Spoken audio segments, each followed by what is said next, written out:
Commonly referred to as the breadbasket of Grenada, because of the proliferation of agricultural produce, the parish of St. Andrew is a basket of sorts for Grenadian culture.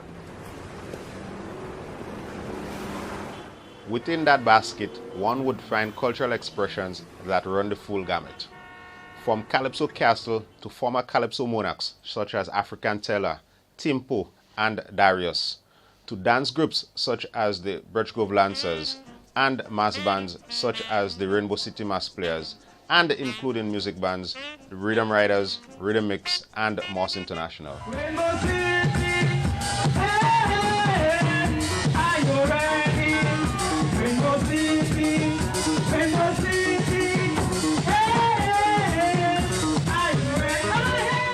Now, the dynamism of culture in the nation's largest parish led to the extremely successful Rainbow City Festival, a festival that in some years rivaled the national carnival celebrations in its prominence, organization, and delivery.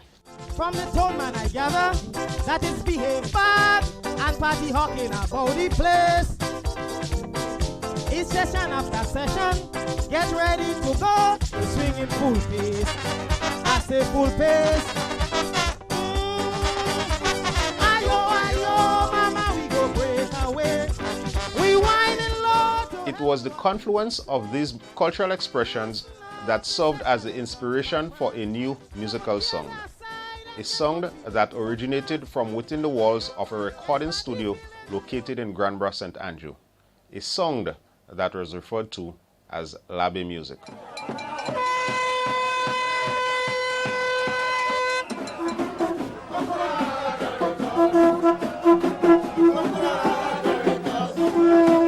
The drums and conch shell, the abstract spelling and social and political topics of the Djab bands of St. Andrew held something beyond just a traditional form of expression. Was it possible that the Labby song could come from the fantastic chaos that was Juve? The year 2016 marks the 25th anniversary of Jambalasi rule by Moss International. Let us now meet some of the members of the band. Okay, I'm Leon. I was the bass player in Moss and also was the manager of the band in terms of bookings and that kind of thing, and also managed the onstage programming and performance of the band. Okay, I'm Ricky. Started off as percussionist, took a brief stint as guitar player and then landed on the drums and remained the drummer for the band for almost the entire period thereafter. My name is Garnet Williams. Due to my relationship with Don and Leon from the Catholic Youth Movement, and then following up, being liming around the studio for a number of years as a young guy, then I got myself involved in the band itself as a song engineer.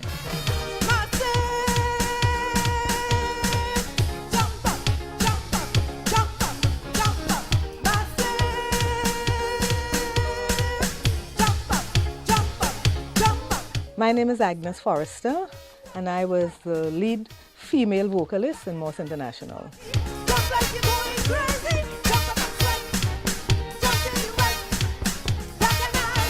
The vocal identity of Moss International was undoubtedly the man affectionately known as the Singing MC.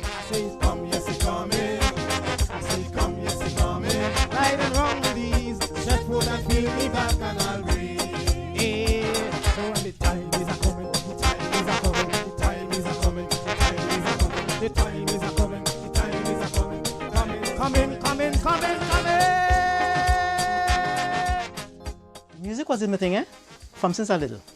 In fact, my father used to be a musician, yeah. He used to be in a band which name I don't know. Okay. He used to be a drummer. And he claimed to be the first person to go in the market and bit little, they used to have this soap oil pan. Okay. My father's name was Leonard, yeah? So he used to bit a little steel band thing like, you know.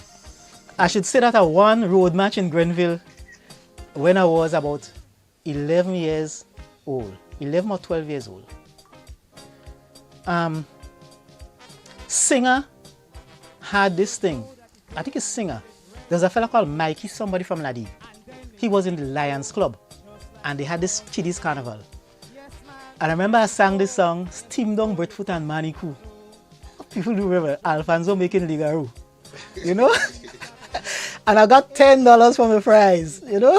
That was my prize for winning the junior Monarch Kiddies Carnival thing, and probably for getting road march because Steve and everybody played that. Steam Down Breadfoot and Manikou. So I guess from young, that was something that was, you know, with me. Moss International was born out of a unique set of circumstances, musical relationships, and the popular band movement taking place in St. Andrew during the early 1970s. Moss started in 1974, and it was the outgrowth of a couple of other bands which Don was involved in. Originally, he started playing with Rhythm Riders back in 72, 73. And then he was part of Generation Revival into late 73, early 74. Generation Revival ended around the time when we had the strike in 1974. And Don and a couple of his other friends then got together in a group, an informal group called SOBs, and they used to be playing in stage concerts and so on. And SOBs around the middle of 1974 grew into Moss. At that time it was just Moss, Masters of Sweet Songs. Over the years the name grew to be Moss International. When the band started, Don was the leader of the band obviously and keyboard player. I came in as the guitar player, and then some of the other SOB members were playing bass, drums and so on. And as Ricky said, he was playing the congas. After about 6 months, we had a major shake-up in the membership of the band because a new band called Black Experience, was it, Ricky? No, I don't remember the name. Which Black Experience was from Tongue. Was from Tongue. Which Keith went to. Yeah. Anyway, we had a major shake-up and we lost the bass player, and then a couple of months after, lost the drummer. So when we lost the bass player, we could not find a suitable replacement for the bass. So I was also trained on the bass, so I was switched from guitar to bass and we brought in a guitar player. And then a couple of months, and Ricky deputized as guitar player for a couple of months, and then we got a full-time guitar player. And then the drummer left and Ricky changed to drums around the middle of 1975. I think the first performance was May 1st in Dunfermline. Yeah. You can remember that? We also, in 1985, brought in singing MC. He was the MC in the tent, but he also liked to sing. And we actually started doing a song, I Like the Workers MC, as part of his comedian act, as the MC. But the song actually brought him to the finals. So, in '86, I had this song Labe Carnaval Hot. That time, the thing was kind of coming on stream. They had this Rainbow City exhibition, what have you. So I made this song just for the performance to boost the show, you know. And strangely, it took off. If you listen to Labe Carnaval, it's fun. 1, 2, 3, 4, 1, 2, 3, 4. Because we happy. That, you know, because we have vibes. The studio, no, this studio, Moss Studio wasn't ordinary thing, you know. You might find the thing there now, but it was a place where we meet with our family. It wasn't just a group of musicians come. It was like a family. Jambalasi rule was not an accident. As the story unfolds, we will hear how Moss International deliberately converted Juve morning commerce into commercial music success. What we normally do in the studio, like when we meet on evenings to practice, we always have this, we say melee chat first, among band members, you know, talking about day's activities, what we're hearing, what's going on, and so on. And at that point in time, myself and singing MC was employed with the same organization. So we were looking at our organization in terms of like productivity among workers and so on, because you know, the whole idea came up about, you know, workers working hard and some people being compensated and some people not compensated. So from that discussion we started saying, you know, well, you work same damn thing, because you know, you contribute and you're not contributing. So we came up with the idea of, you know, well, let's do a song. So I asked MC, what song you talking about? I'm not a vocalist. So Don sit down on the back there and Don always had great ideas. Don start up and he start framing in his mind some sort of song. And then he said, what y'all think about coming up with a Djab song? It wasn't the full band, it was a few of us, and we say, Don, what's wrong with you? You're mad? Moss doing Djab song, and it doesn't sound as Moss. And the idea just start flowing. And Leon came up with the thing, well, look, man, they have a lot of things going on politically. So why we don't try to incorporate what's going on politically into the song and try something? You are saying Djab song, but not checking on the serious Djab jambalasi music.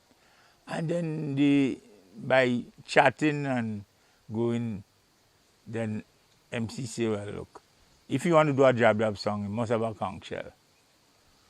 And that's where the conch shell attitude came in, and that's where the whole Djab idea of jambalasi will develop.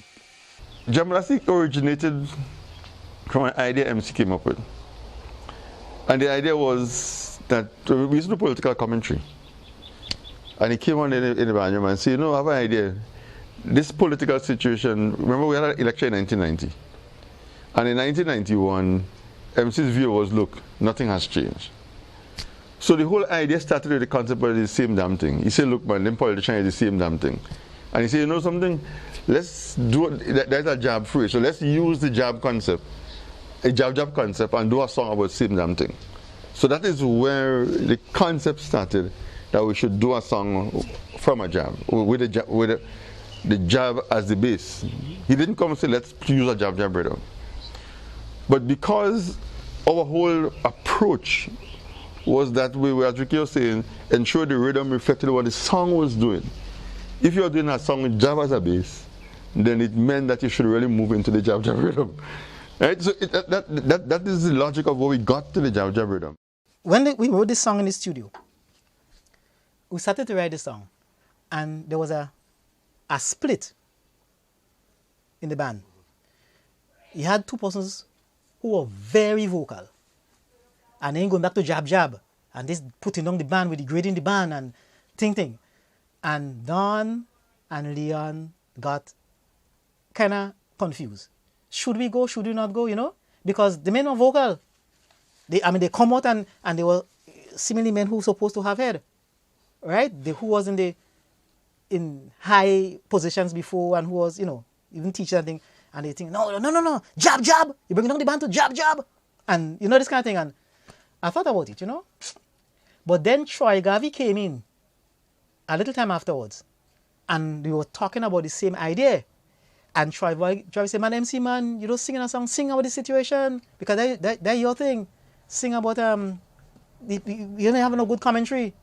And Don wink an eye for me. Don make a little sweet eye. And I tell Don, you know, thumbs up. I was quite privileged and fortunate to always hear Moss music long before.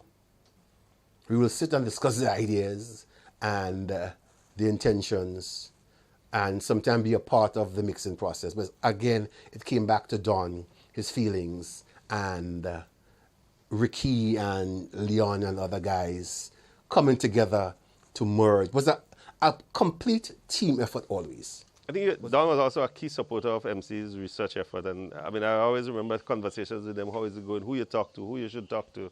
You know, we got to really understand this thing. We got to get to the fellas who really know about this thing. So there was this ongoing discussion between, I mean, Don was a key driver or supporter of MC in the whole research part of trying to capture the whole Djab culture and rhythm. I asked Garnet, I said, Garnet, boy, you know, some old Djab song, nothing, no? So while they're fighting to figure out what, putting lines in place, you know. But the only thing we came up with, or because I didn't like what Garnet came up with, was don't pass in me yard. If you realize that's the Djab thing, but the rest is not so much the Djab thing, except the spelling. So I put things in place and I started to write the song. I got some spelling, they lead me to some old people who used to play Djab before. Wilby, he was a butcher man from St. James, and another fella called Bob Rasta Bob died. and thing. But I went and got some spelling from Wilby. And what was nice about it, Wilby gave me the spelling in patois. So I thought I had it set. So I take the patois I get, and I put it in the little song for the spelling, not knowing it's bad word. Indecency, bad word. The song was a very conscious and deliberate attempt to promote Djab as a culture, as a staple of Grenadian culture. And I'm thinking with credit to MC, yes, the final idea came when we had the emergency. But if I remember well, MC had been researching this thing for well over a year. Right? MC talked about that a year before we came to, and the piece that he had to do a lot of research on was the Djab spelling, which unfortunately the modern current Djab songs seem to have lost total touch with. But if you notice, an important part of Jambalasi rule was what was called the Djab spelling, which is a real big part of the culture. And MC, did credit to him, did a lot of research ahead of the season, talking to fellas, some old traditional Djab. I remember there's a particular guy from St. James. I always remember him when he was a postman. There's a guy that played Djab every year. I think he was one guy that MC went to try and help him to understand how you go about coming up with this Djab spelling thing, you know? And if you listen to Jambalasi, there's quite a bit of the Djab, what is called Djab spelling. Wake up! My turn to spell pumpkin skin. Pumpkin skin. A pong. Pong, not skin myself. Alright. I pong. Make a kiss. Until the skin. That's not pumpkin skin. I will spell confirmation for you. That was a very, very good one. I was looking for a while ago. I see you, mother.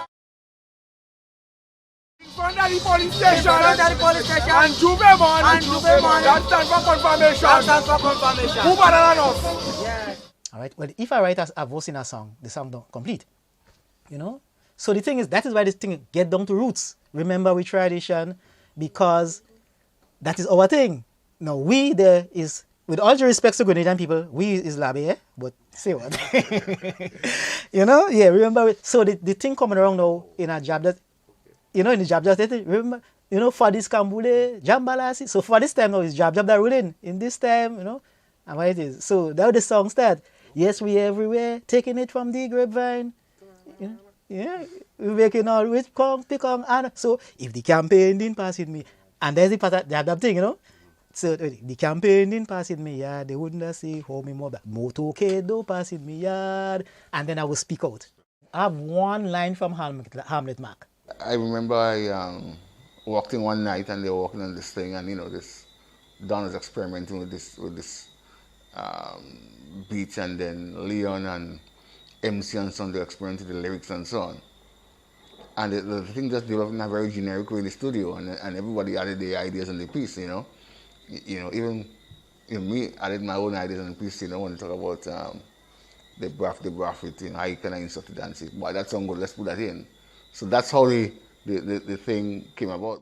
Key to the success of Jambalasi is the rhythm, which came from transferring the intricate patterns played on the goatskin drums to the acoustic drums. That Jambalasi rhythm started, I remember Leon coming at me for a cassette that I had. I got from Fitzroy Bido, the then Commissioner of Police. It was probably before he became commissioner, and he had given me this Zouk tape, and they came and I gave them the tape to listen to get an idea of the sort of vibes in the Zouk music, and evidently they molded that Jambalasi song, I guess, along with, you know, from that tape. Ricky was looking for a drum beat. I said, no, we want Djab drum beat. But remember, we had a violin and have a drumming for itself. Djab had a drumming for itself. But the one was more rolling, this kind of thing. But Djab had an introduction. You know, that was the Djab thing. So I said, no, we gotta get this thing. And so Ricky walked out the pattern. Because he was the drummer. I could only give him the idea. So credit to Ricky. to put the idea, you bring it out, But I thought, between me, that part would have been on the congas. So I thought that the congas and the drum would have make up the thing. But Ricky had better ideas. The challenge was how do we, I mean, the Djab rhythm is basically played off the goat skin drum, right?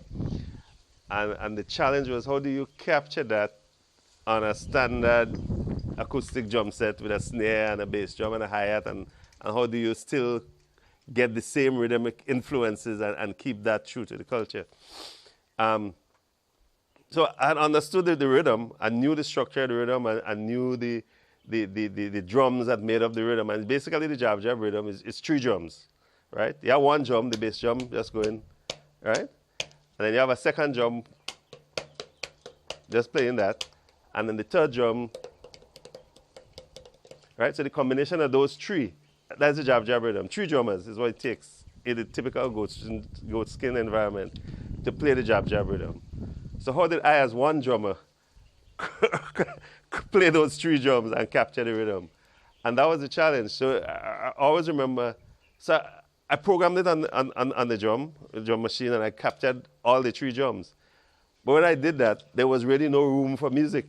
The whole rhythm was filled. So Don was like, no, this thing too jumbled up. We had to create some gaps for the guitar. We had to create room for the keyboard to play and the bass to play. And it therefore took me to be able to figure out, to come to a different understanding of the rhythm, to decide what I could leave off of the drums to keep the pattern and allow room for the bass. So the bass then started to capture. I mean, the standard drum was the bass and the foot drum would say, but this piece was important. But then I had to leave room in that third piece so that the keyboard could play some of that, so that the guitar could play some of that. And it took us a couple of nights well enough to fill it out. Like I remember we got to a point and it was like, nah, this thing sounding too jumbled up. This thing sounding too noisy. We were well along the road. There was instrumentation, there was melody, there was bass. But the whole rhythm was sounding so confused because I was still trying to play everything that the drum would play. And one night, after rehearsal, we decided, let's give this thing another try. And we got it. 2 new innovations, the conch shell and the music video. Andy told me, because as I said, Moss was a family. So Andy told me, I said, I want a shell. So Don tell me, and anytime you have an idea, Don for it, Don say, go for the shell. So I went and buy Cock, and Cock lent me the shell. So I came up with the shell, and I blew, And according to Don, boy, he's the first man to put in conch shell in music, Don tell me, but we laugh at the idea. You understand? Not knowing what happened to Jambalasi. There's a live shell that was there. Okay. And that shell toured with us. That shell going to States, That's the only shell going to the visa.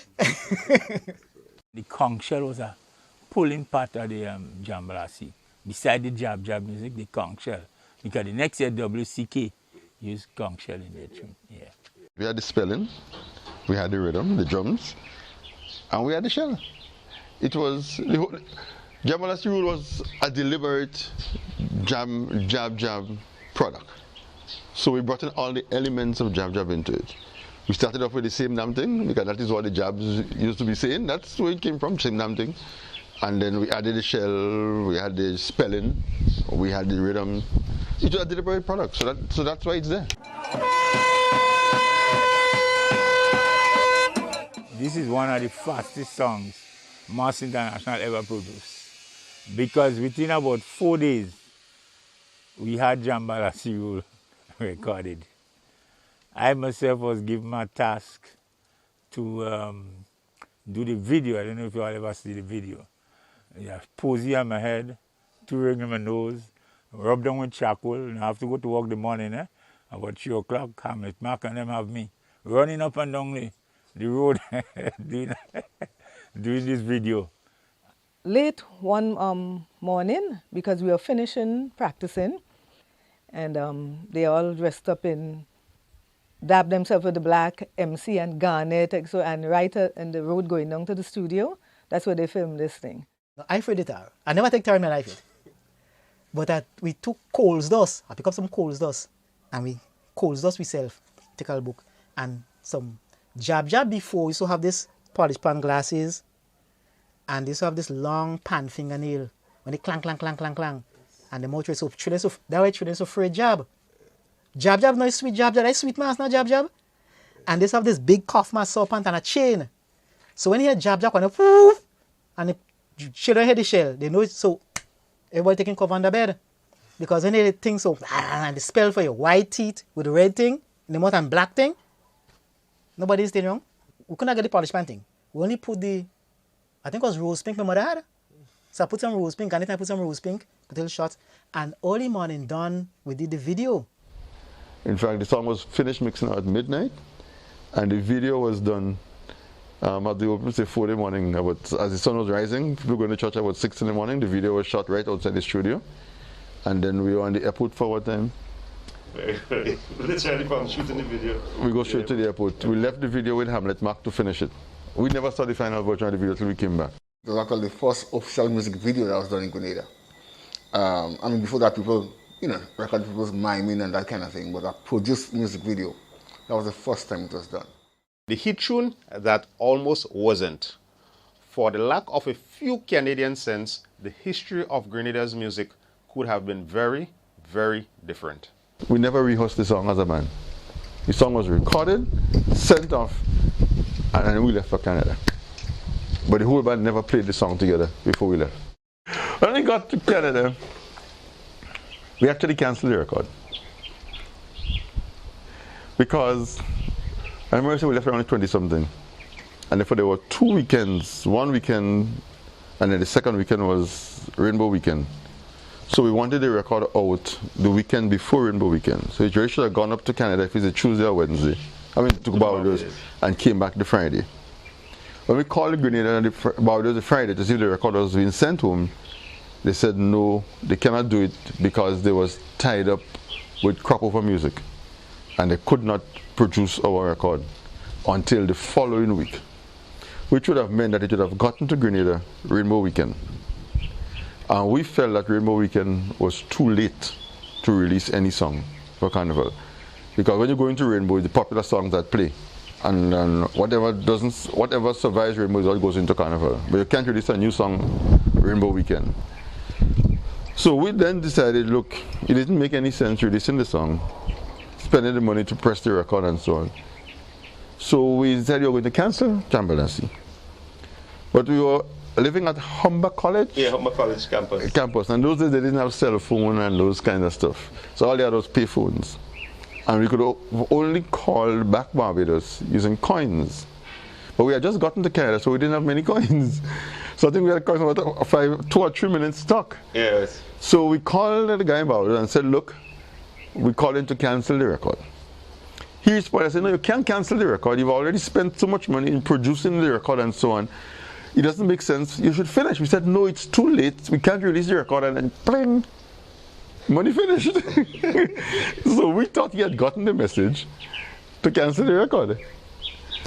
But we didn't have money to call back, and then we had to perform. We left and go. We had no record for Carnival. And that's it. That's what you didn't have the coins. We didn't have the coins. Yeah, we had cash, but we didn't have the coins to put in the pay phone. Next thing we heard from Grenada the Friday night, that the records came in. The Friday before Rainbow, that the records came in. What to do? So we said, okay, let it go. And the Friday night, or the Saturday, they told us that the record's coming on.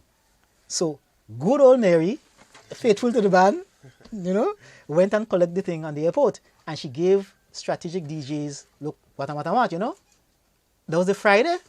Saturday night, somebody called me in Canada. Called me, I think it was DJ Arthur, to say, boy, I want a copy of that. So I said, a copy of what? Because I don't remember the thing. A copy of what? He said, run fast, your mother coming. So, so I think, why is run fast, your mother coming? Because this thing out of me, And I remember, I said, boy, I look at that? He said, yes. He said, boy, he tell me, say, I have to put on a how do you call it in Trinidad soca, a version for the people to sing that in Guav. Arthur was a DJ. I think I see. So then my mind starts running back now. I have to try to remember the song. By Saturday midday, the phones are ringing from Grenada saying, look, this thing I played 5 times on the radio for the morning already. People are going for it. By Saturday night, we heard that's all that's playing in Rainbow City. So we were on tour. We were up in Montreal. And then the news came, hey man, Jambalasi rule.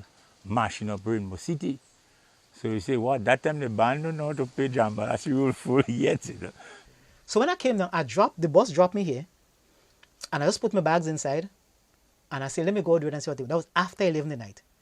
And I dropped by the cinema. And from the cinema, I went right round the town. All I heard is tuk tik, tuk tik, tuk tik. Everybody in the rain, tuk tik, tuk. And I decided I'm in trouble. Then I realized I'm in trouble. And that was Jambalassi. At that point in time, Kalalu was dominating.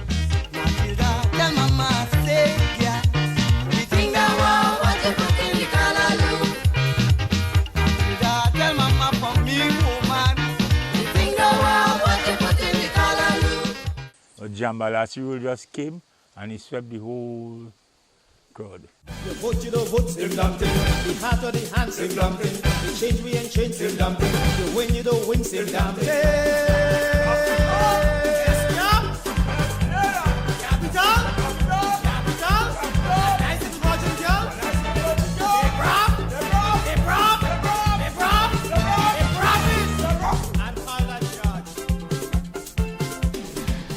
Now, we used to come back to perform in Rainbow City. We used to do Canada the Saturday on the road. Sometimes we do the island the Sunday. But that year we came back the Sunday because we had to perform in Rainbow the Monday night. So all of a sudden, we had a hit on our hands the Monday night to perform, which the band had never rehearsed. Remember I said we didn't have the time to rehearse it. So when we landed on the airport the Monday night coming from Canada, everybody telling us, whoa, your song is so big, we like the song, that, we're coming to hear it tomorrow night. Oh, we don't know the song. I never played the song like... You never played the song on the drum machine? The programming was on the drum machine. On the drum machine, so we never played the song. And we're going to perform in Rainbow City that Monday night. Everybody coming to hear Jambalassi rule and the band doesn't know the song. So what we did is we were doing the song check. We ran the basic bands, make sure everybody understood the basic bands. And I think we did a verse and chorus tonight. Yeah. We did a verse and the chorus and we just get on to run fast, your mother come in. Which is what everybody else was queuing it on. And then we learned the song during the week to play on the road Monday and Tuesday. Yeah, but we canceled the record and we come in to meet a hit which we didn't know and had to perform. I went to St. George's and, well, the band was going ahead, going along the street, and everybody was just leaving the other bands and coming to Moss International.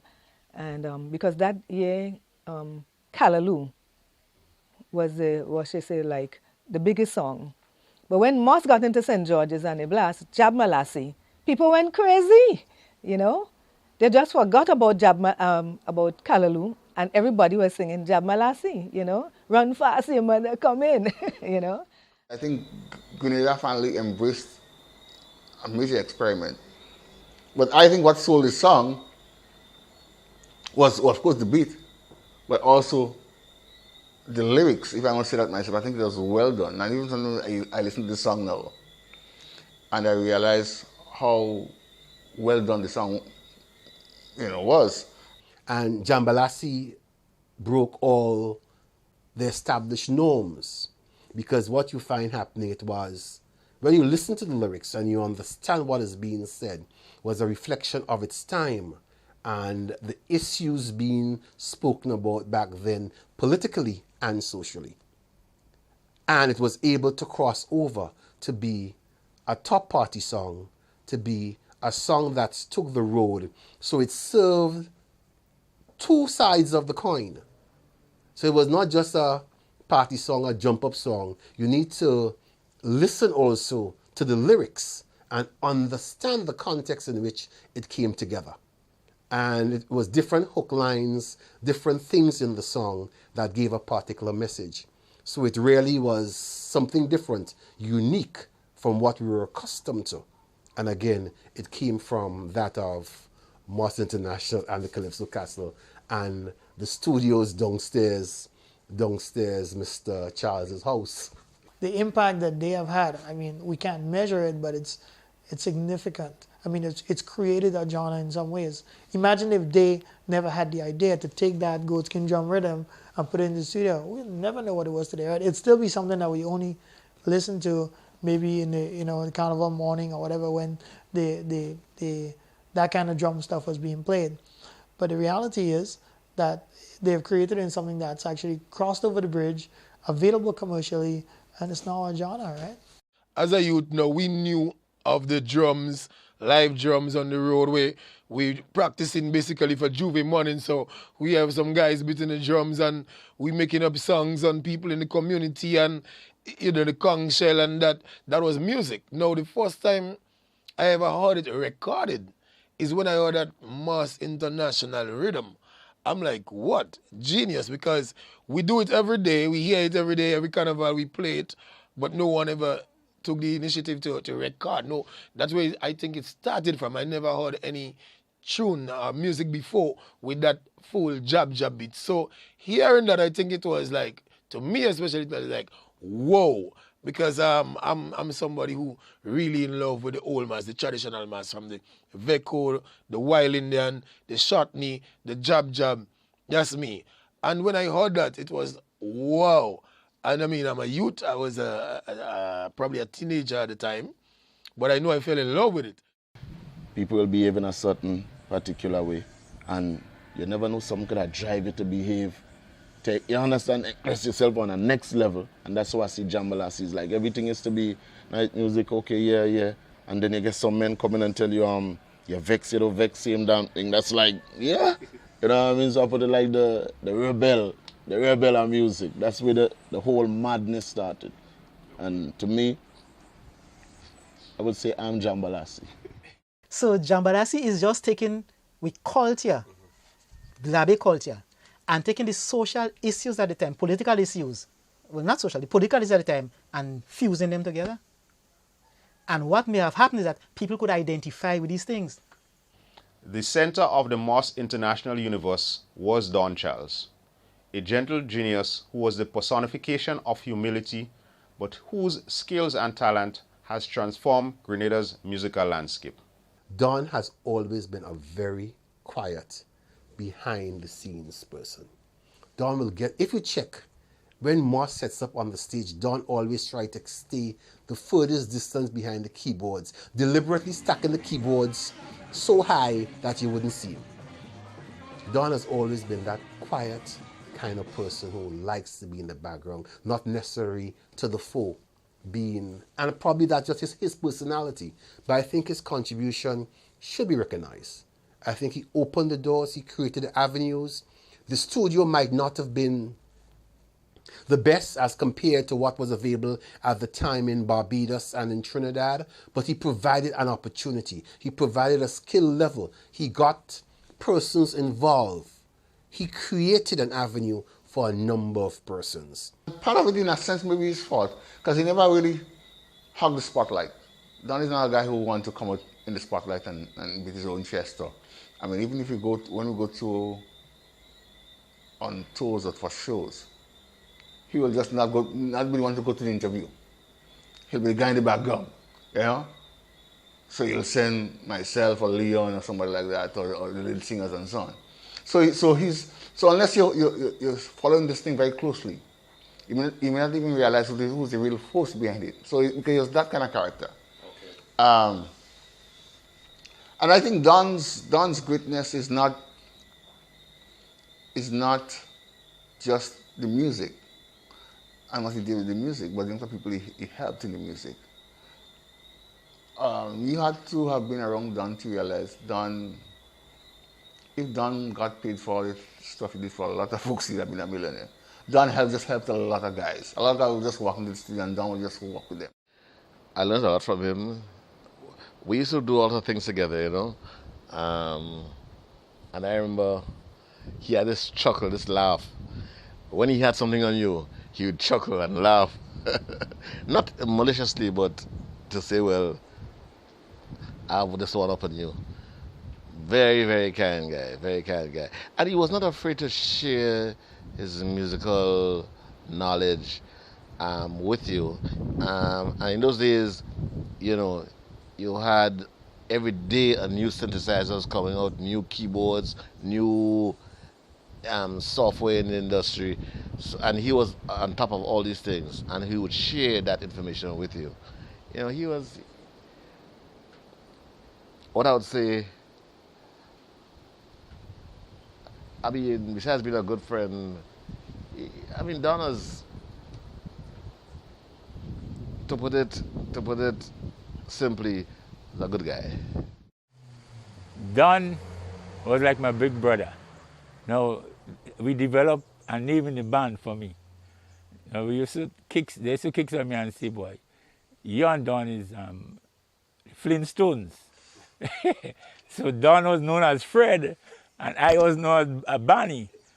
Unfortunately, Don Fred dropped, but Barney continued because everybody, Barney, Barney, Barney. And that's how close myself and Don was.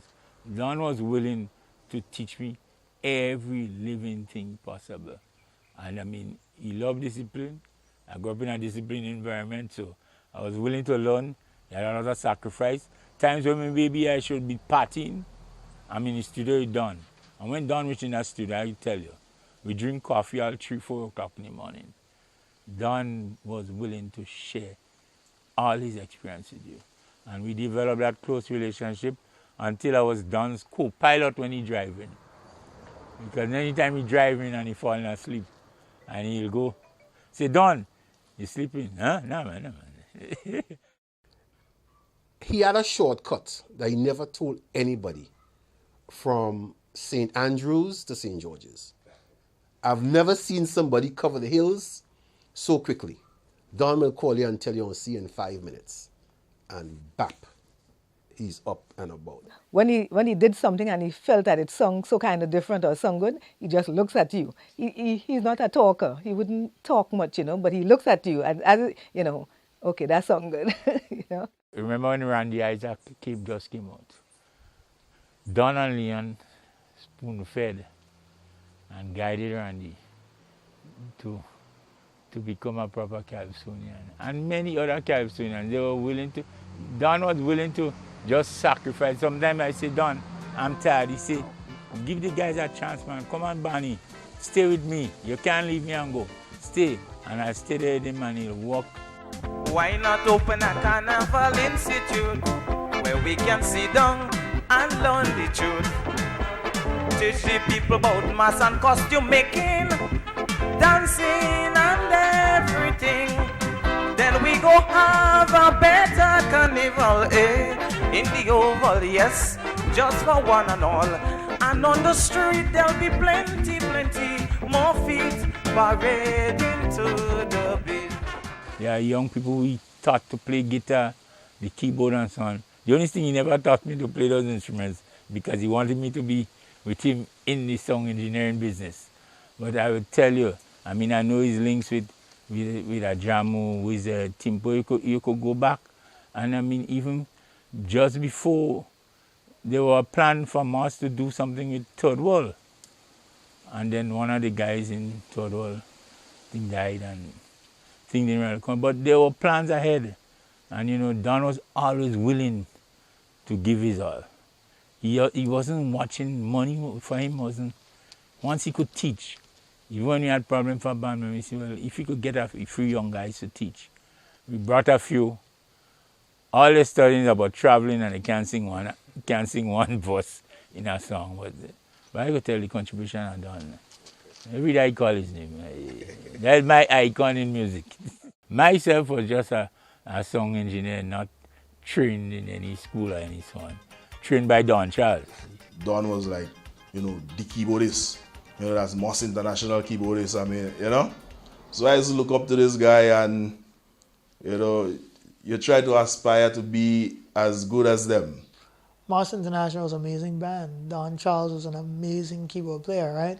When I was, I don't know how old, and reading about the Prophet 6 and keyboards that I only read about in Keyboard Magazine, this dude was playing these synths, right? So in some ways a legend to me, right?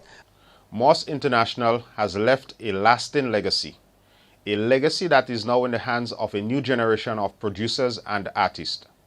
Djab music is now a recognized soca subgenre, a definitive Grenadian brand as the legacy continues.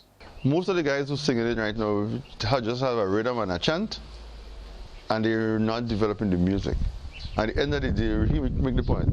The music, the whole thing was to develop a musical form, And therefore the music is important, the instrumentation, the orchestration, the melodic lines. We have to bring these into it, and unless we bring these into it, it will remain a subgenre. One of the advice I would like to give to the young guys is that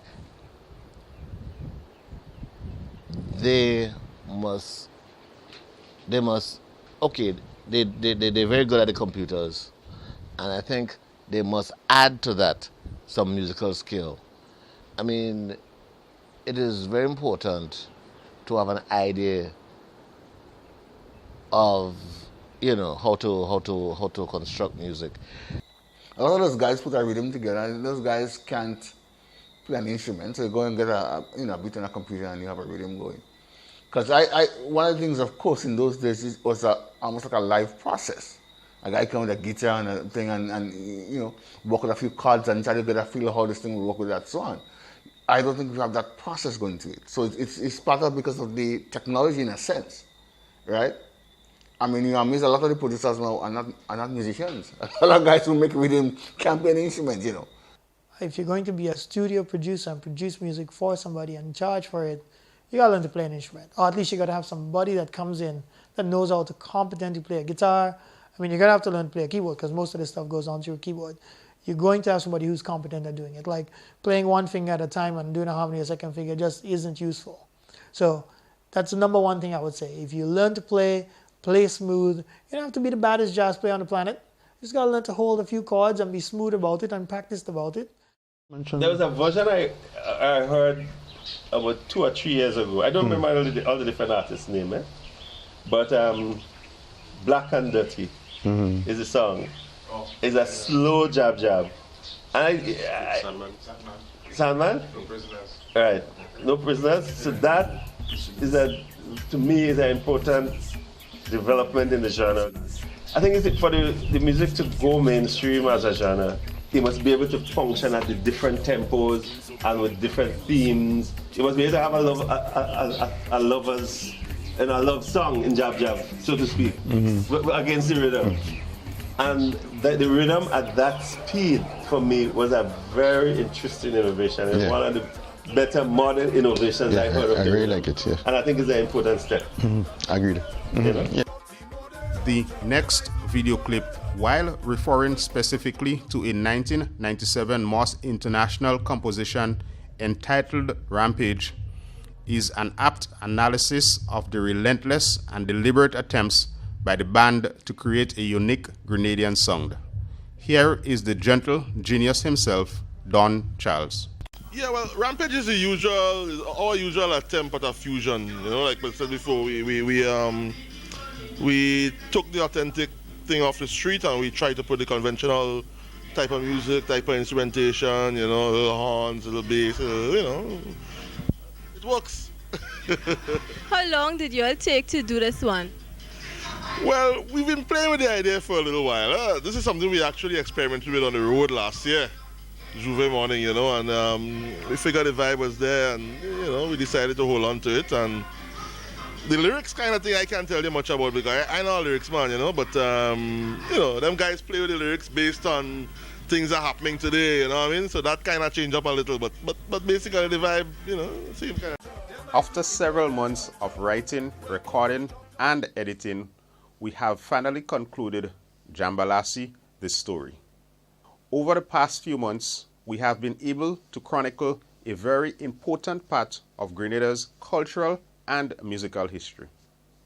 In fact, the attention Grenada is now getting for Djab and Djab music internationally can be directly credited to the exploits of Moss International and the genius of Don Charles, singing MC, Leon and Ricky Charles, and the others.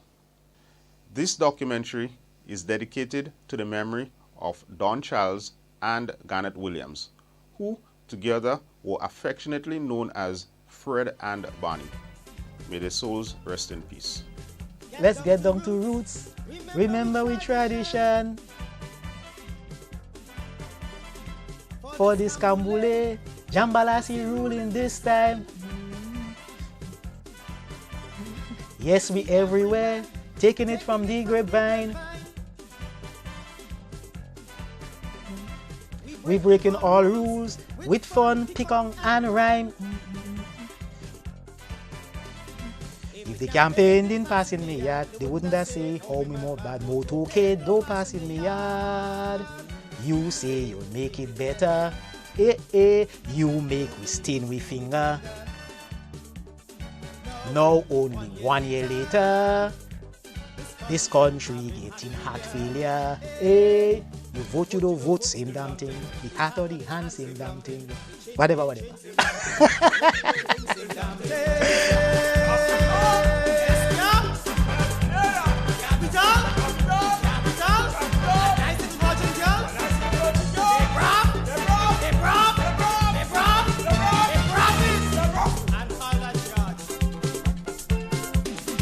We love honesty, with it we must succeed.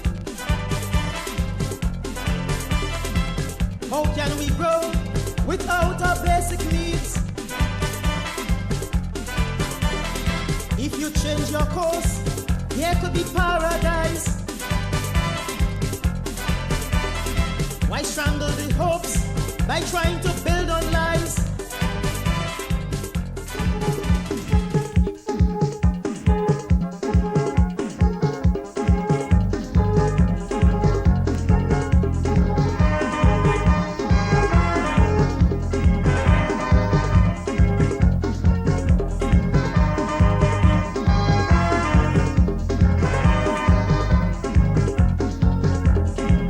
Get down to roots, remember we tradition. For this Kambule, Jambalasi ruling this time. Yes, we everywhere, taking it from the grapevine.